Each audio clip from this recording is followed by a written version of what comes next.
ಇಷ್ಟು ಸಾವಿರ ವರ್ಷ ಇವರನ್ನೆಲ್ಲ ಕಟ್ಟಿ ಹಾಕಿದ್ವಲ್ಲ, ಇವ್ರ ಬಾಯಿ ಕಟ್ಟಿ ಹಾಕಿದ್ವಲ್ಲ, ಇದಕ್ಕೆ ಈ ಪುರುಷ ಸಮಾಜ ಅಥವಾ ವರ್ಣಾಶ್ರಮ ವ್ಯವಸ್ಥೆಯ ಯಾರು ರೂಪಿಸಿದ್ರೋ ಅವರೆಲ್ಲರೂ ನಾಚಿಕೆ ಪಡಬೇಕಾಗಿದೆ ಅಂತ ಹೇಳಿ ನನಗನ್ಸುತ್ತೆ.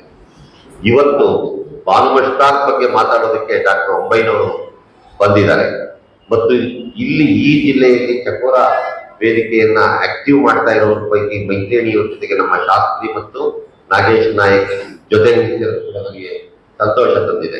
ಇಲ್ಲಿ ಅನೇಕ ಜನ ನಮ್ಮ ಸ್ನೇಹಿತರು, ಮುಖ್ಯವಾಗಿ ಈ ವರ್ಷದ ಅಂಬೇಡ್ಕರ್ ಪ್ರಶಸ್ತಿಯನ್ನು ಪಡೆದಂತಹ ಸ್ನೇಹಿತರಾದಂತ ವೈವಿ ಇಮ್ಮಡಿಯವರು, ಪತ್ರಕರ್ತ ಗಣೇಶ್ ಅಮೀನ್ಗಡ ಅವರು, ಮಹಾಕವಿ ಕುವೆಂಪು ಹೋರಾಟ ಸಮಿತಿಯ ಪ್ರಧಾನ ಕಾರ್ಯದರ್ಶಿಗಳಾದಂತಹ ಆಡಿಟರ್ ನಾಗರಾಜ್ ಅವರು, ಹಾಗೆ ಸಾಕಷ್ಟು ಜನ, ಸುಧಾ ಪಾಟೀಲ್ ಅವರೆಲ್ಲ ಕಂಡ್ರು.